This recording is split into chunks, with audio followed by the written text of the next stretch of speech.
Hello， 大家好，我是大師兄。那今天我們要談一個可能是生物學方面呢最大的一個人為騙局。那達爾文自稱是魔鬼的牧師，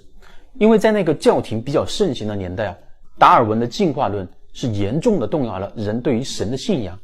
那基督教認為人是由上帝所創造的，但是進化論卻說呢，我們人是由人猿進化而來的，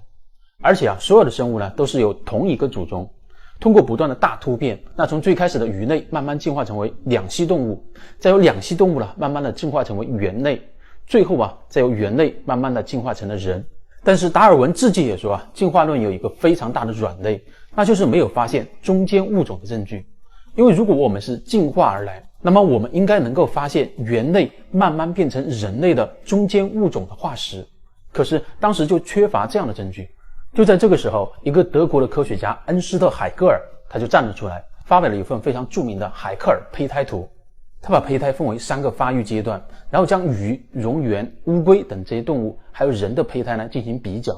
那通過這張圖，大家應該都可以發現最上面一排第一期的所有動物的胚胎都非常的相似。於是這就間接的證明了進化論有關所有生物都是同一個祖先的觀點。這樣達爾文也都認為海克爾的發現對於進化論而言是迄今為止最有力的證據。然而這一切卻不像表面上看的那麼簡單。英國的胚胎學家理查遜又站了出來，因為他一生都在研究人的胚胎，但是他從來就沒有見過人的胚胎有類似於像魚的這麼一個階段，所以他立志就要更正100多年來的錯誤。不過他自己也是一個明白人，知道以他個人的力量是很難推翻這個根深蒂固的偽科學，所以他聯合了17名科學家，研究了50種不同的脊椎動物的胚胎。除了海克爾用的魚、蠑螈等之外他還研究了奇塞曼、樹蛙等等。在1997年8月最終他們發表了這張照片。通過照片的對比就能夠輕鬆的看到有非常明顯的區別。那這個時候人們才終於知道了海克爾的騙局。原來海克爾為了讓第一期的圖片看着相似他故意的就將人類的胚胎的鼻子、心臟等大部分的內臟還有手和腳的胚芽都去掉，然後再把脊椎加長，這樣看起來就更像是其他動物的尾巴。当然海克爾删改的並不只有這些，比如說雞的胚胎，在第一時期雞的眼睛跟其他的動物是不一樣的，它沒有色素，所以说海克爾直接就把它給涂黑，以便讓它看起来和別的動物更像。另外海克爾有意的選擇水生的蠑螈，而不用青蛙來代表兩棲綱，是因為蠑螈本身就更像魚，那相比之下青蛙就不怎麼像魚。其實這個大騙局並不是首次發現，原來當年海克爾還在德國大學任教期間他偽造的這些假圖就已經被同事所揭發，並且海克爾自己也已經承認了偽造的事實。所以說至今在德國的課本當中你也找不到海克爾的照片，但是在英文和中文的課本當中，這些偽造的照片卻流傳了100多年。那這是不是就證明進化論是假的呢？就在去年，全球数百名研究人員通過研究10萬種動物的基因庫後發现，包括人類在內的90%的物種都在10萬到20萬年前才出現。那麼當時可能發生了一次全球性的災難，比如說氣候变冷，又或者是其他的自然災害。但是科學家們猜測最有可能的就是全球性的致命病毒所導致。這個病毒是來自於地球本身的病毒變異，還是說來自於外太空，比如說被隕石所帶來，那這個也就不好說了，畢竟這個只是一個猜測而已。但是唯一可以確定的是，目前地球上90%的物種是10到20萬年前所形成的，而且所有這些物種的 DNA 都在有規律的發生中性變異。這種變異並不像達爾文所說的物競天擇，也就是說物種會隨着環境的改變變得越來越適合這個地球。那事實上這些不斷進行的中性變異它既不會幫助我們更好的生存，也不會傷害到我們。但是也不要小看這樣的中性變異隨着時間的累積，比如說幾百萬年甚至是上千萬年的時間，某一天它就可能會產生一種新的人類。但是這種誕生並不是像達爾文所說的慢慢的進化，而是達到一定的積累之後直接就可能產生一種新的物種。所以說根本就不存在達爾文一直魂牽夢繞的中間物種。但是這個觀點並不代表着說它就推翻了進化論，相反它是对進化論是有一個很好的補充。好了，今天的視頻就到這裡了。如果你喜歡我的節目，記得點讚、分享、關注大師兄。拜拜。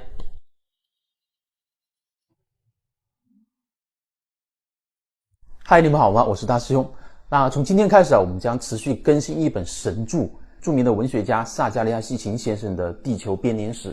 那麼這套書呢，絕對可以算得上是真正意義上的腦洞大開。那麼完全顛覆了人們自古以來想知道的一個問題，那就是人類到底從何而來？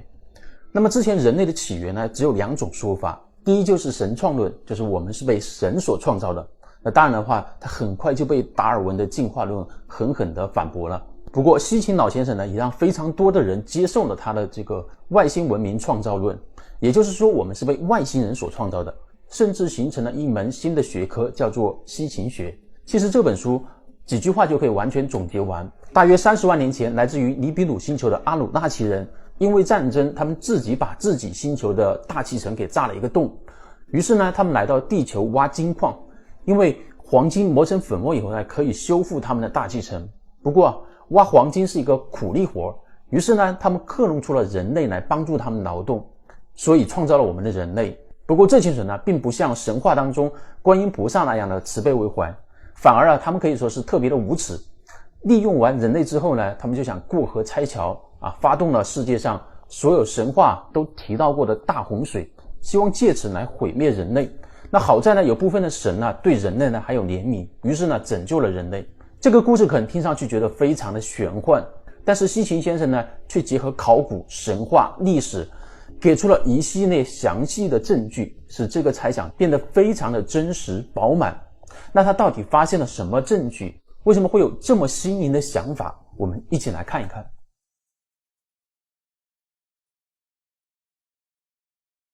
按照進化論來說我們人類的祖先是猿類，那大約在1400萬年之前猿類呢開始慢慢的向類人猿進化。那麼這種進化呢，其實是非常的緩慢，大約經過了1100萬年之後，也就是距今200萬年前，那第一個有資格被稱作人的類人猿南方古猿才真正的出現。之後又花了近100萬年之後，類人猿才進化成為直立人。最後又經過漫長的90萬年之後呢，距今大約10萬年前第一批被稱作尼安特人的原始人出現了。接着至今人們還沒有弄清楚的事情發生了。大約在3.5萬年前，有思想的智人不知道從哪裡就突然冒出來了。比如說法國發現的克羅馬龍人，那麼他們看上去就跟我們現代人非常的相似，而且他们不光會用石頭，還會用木頭和石頭組合成新的工具，並且脫離了裸猿，開始穿獸皮。在他們的洞穴當中還發現了非常精美的壁畫。他們有自己的社會組織，住在由族長帶領的屬於自己的氏族當中，這就讓人覺得非常難以置信了。因為這樣一來，智人就極端的違背了進化論本應該是非常緩慢進化的過程。比如說尼安特人和這個南方古猿，他們相差200萬年，但是他們所用的工具基本上都是一樣的，就是這種比較簡單、比較鋒利的石頭而已了。另外，非洲的布希曼人亦為叢林中人，一直靠着狩獵為生，直到1950年才局部的轉入了農耕社會。但是克羅馬龍人一出現不但改變了工具，還產生了語言、宗教，同時還擁有了許多類似於我們現代人的功能。那這就讓人類呢和之前的靈長類動物完全不一樣了。而且當時還處於地球進入冰河時期之際，為什麼在環境持續惡化的時候，現代人反而還進化出更加高級的智慧了呢？為什麼他們突然出現在大約30萬年前，而不是也經過200萬年或者是300萬年的漫長的進化？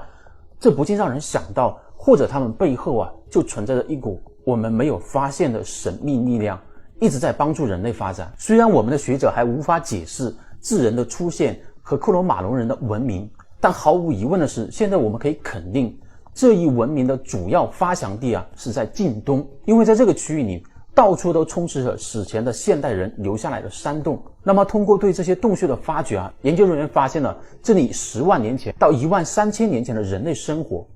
但是呢，這裡卻出現了一個讓他們更加無法理解的現象，那就是人類的文化在當時